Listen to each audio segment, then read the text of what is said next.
Connectivité et qualité écologique des milieux forestiers sont deux notions intimement liées.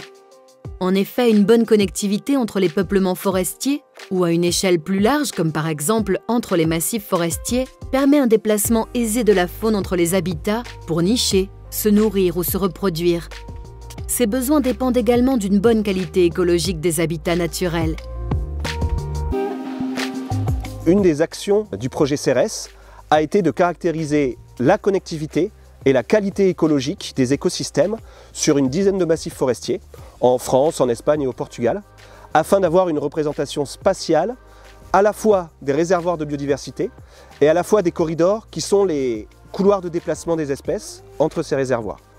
Et justement, l'étude de ces corridors s'est révélée primordiale, puisqu'en effet, le maintien de couloirs de déplacement procure aux espèces une plus grande flexibilité en cas de variation de leurs besoins ou de perturbation de leur habitat, que ce soit une perturbation d'origine naturelle ou une perturbation anthropique. Et donc l'enjeu pour le forestier, c'est de concilier à la fois gestion forestière, donc récolte de bois, et maintien de la qualité écologique de la forêt, que celle-ci soit considérée comme réservoir de biodiversité ou qu'elle se situe le long d'un corridor.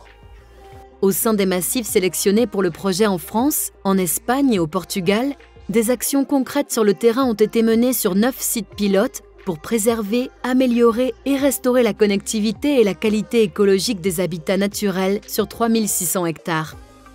Créer des îlots de sénescence et augmenter le volume de bois mort pour tout un cortège d'espèces saproxyliques ou nichant dans les arbres morts. Créer des linéaires de talus de bois le long d'une ripisylve pour favoriser le déplacement du vison d'Europe, par exemple.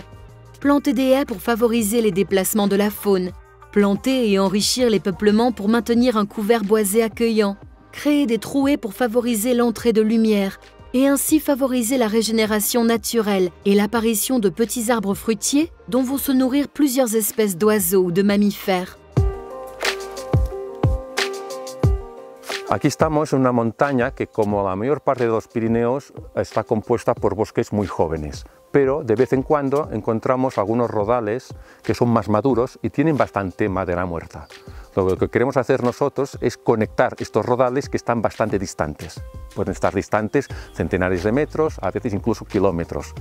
Lo hacemos mediante pequeños trabajos forestales que producimos madera muerta en pie, anillando estos árboles o bien tumbando estos árboles. Esta madera será, digamos, el nexo de unión entre estas dos manchas de bosques maduros. ¿Por qué? Porque, por ejemplo, un escarabajo saproxílico puede viajar de un bosque maduro a otro utilizando estas pequeñas estaciones de servicio que nosotros hemos habilitado entre los dos rodales. Y de esta forma están conectados.